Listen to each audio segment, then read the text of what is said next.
Adolf Hitler's Foreign Affairs Minister, Joachim von Ribbentrop, wrote the letter in January 1946, 9 months before his execution. In it, he recalled a meeting 10 years earlier with then King Edward VIII, where they agreed to work towards the closest possible relationship between England and Nazi Germany. The letter, which was written on behalf of von Ribbentrop by his legal team, was up for auction in November at International Autograph Auctions of Malaga, Spain. It was kept by Dr. Hans Werner, the man responsible for directing the printing of the record of the trial of major war criminals in 42 volumes. Crucially, according to an expert, the letter suggests that there was more than meets the eye when it came to Edward's Nazi connections and relationship with Ribbentrop. The Nazis' plans to target the king. The letter is nothing short of a bombshell, containing alleged evidence that King Edward VIII himself desired to forge a close alliance with the Nazis. It reads, when presenting his credentials in 1936, von Ribbentrop expressed to the then King Edward VIII the desire of the Reich Chancellor, Hitler, for the closest cooperation between Germany and England. In the course of this audience, King Edward VIII declared that he, too, deemed such a cooperation necessary.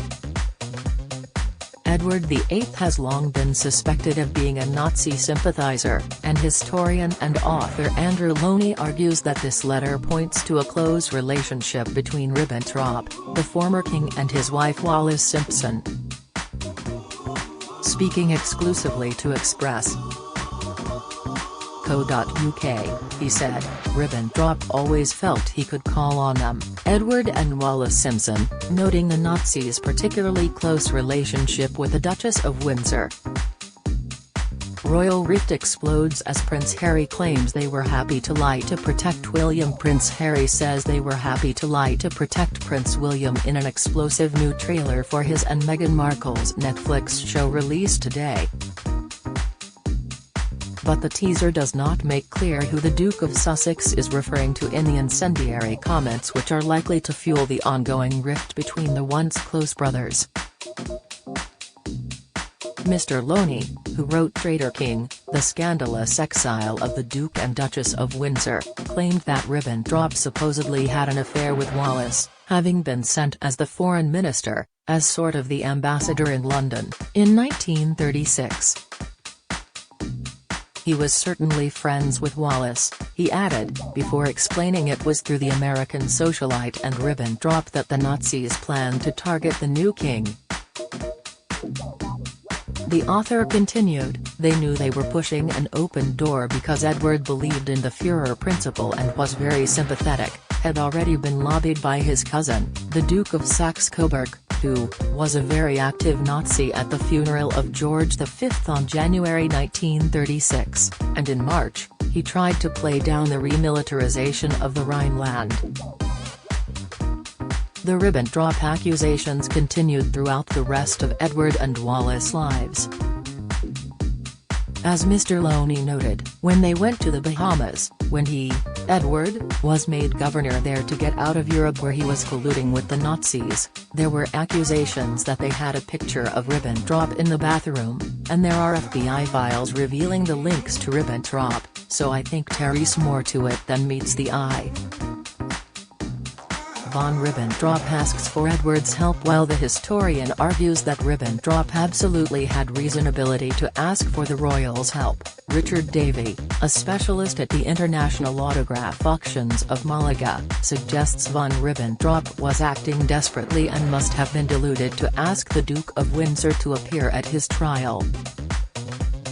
He said, King Edward VII's beliefs regarding Adolf Hitler and the Nazis have long been the subject of speculation.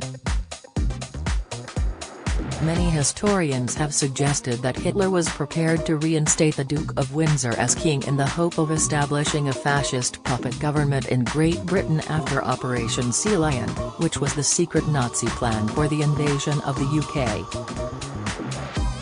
It is widely believed that the Duke and Duchess sympathized with fascism before and during World War II and were moved to the Bahamas to minimize their opportunities to act on their feelings.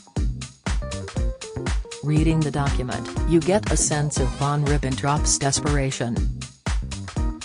He was desperately trying to do something to get out of this situation.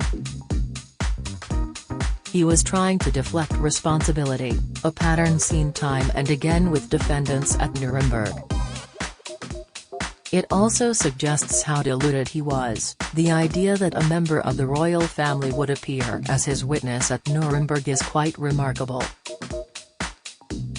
Von Ribbentrop played a role in orchestrating the Holocaust and was instrumental in the Nazi invasions of Czechoslovakia and Poland, which triggered the start of World War II. He also encouraged the Japanese to attack Pearl Harbor. After the war, he was arrested and put on trial for war crimes at Nuremberg, and in a desperate bid to improve his situation, called on the Duke of Windsor to appear as a witness on his behalf. He sought to use the former king's evidence to disprove his charges, counts 1 and 2 of crimes against peace and deliberately planning a war of aggression. However, von Ribbentrop was found guilty and convicted of crimes against peace, deliberately planning a war of aggression, war crimes and crimes against humanity at the Allies' International Military Tribunal in Nuremberg. His judgment stated that he was actively involved in planning the invasions of Austria, Czechoslovakia and Poland and the final solution, the Nazi term for the systematic murder of Jews. At trial, von Ribbentrop continuously argued that Hitler made all the key decisions, insisting he had been deceived by the Führer's claims of only wanting peace. On October 16, 1946, he became the first Nazi defendant to be executed by hanging. Mr. Loney said that there is no record of the former king's response to the letter, and that he may not have even got it. He continued, to the end of his life, he remained supportive of the Nazis, but we don't know about his reaction to the letter. We just don't know if it got to the Duke at all. The royal family was monitoring him. Edward had been king for less than a year before his abdication in December 1936. Just 2 years before the war, he went on a tour of Germany in October 1937, which was basically a propaganda exercise for the Nazis. The Nazis rolled out the red carpet for Edward and his wife, with the itinerary including a private meeting with Adolf Hitler at his retreat at Berchtesgaden. Mr. Loney claimed he was in touch with Hitler and he got involved with a plot in the summer of 1940 to come back to Britain as a puppet king, should Britain be invaded by Germany, a plan supposedly led by Ribbentrop.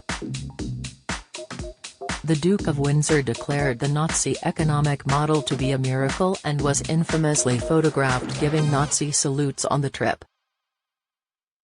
His links with the Nazi high command were detailed in the top-secret Marburg files, signed by von Ribbentrop, which were discovered in Germany by American soldiers at the end of the war. Mr. Loney, who has examined the Royal Archives firsthand, claimed, "We've got evidence that he actually told the Germans that the best way to subjugate Britain was to bomb it, and that of course led to the Blitz. So he was a pretty disloyal and treacherous character," he continued, noting then Prime Minister Winston Churchill's threat to court-martial him if he didn't take up the governor role in the Bahamas. But even on his way to the Bahamas, he was communicating with German agents, saying, "I'm ready to come back if needed." That would have been a capital offense. If it had come out during the war, he would have had to be executed, Mr. Loney said. The discovery of the Marburg files was famously depicted in Season 2 of Netflix hit series, The Crown. In the show, the Duke of Windsor attempts to return to public life in England but is turned away by Queen Elizabeth II, who blasts him for his betrayal. But Mr. Loney alleged that the royal family were monitoring him from a very early stage and knew exactly what he was doing, and the attempts by Germans to just sort of bring him into the fold, citing material in the royal archives. He said, "There were copies of reports from people, Terry's correspondence between various courtiers about the links. We know from Tommy Lascelles, who was his private secretary, private diary, that they were well aware of his involvement with the Nazis." And indeed, some of the captured German documents at the end of the war, which were the correspondence or the diplomatic transcripts between the embassies and Ribbentrop, found their way into the royal archives. So they were really on top of it. There were people who were reporting back on him, and that material was shared with George VI as well as the government. He concluded, there was great concern in government circles about his pro-German or pro-Nazi feelings, the fact that he wanted to interfere in government business. And this isn't so much a prelude to the abdication. The abdication gave them an excuse basically to get him off the throne as being somewhat totally unsuitable. After the war, Edward and Wallis lived in exile in France. In his book, Mr. Loney writes that Edward, then aged 50, was free to pursue his interests. The problem was that he didn't really have any. His life in France and America revolved around golf, gardening, being entertained, discussing his investments and musing about politics with the similarly minded, generally rich American businessmen who were anti-Semitic, racist and anti-communist. He and Wallis remained married until his death in 1972.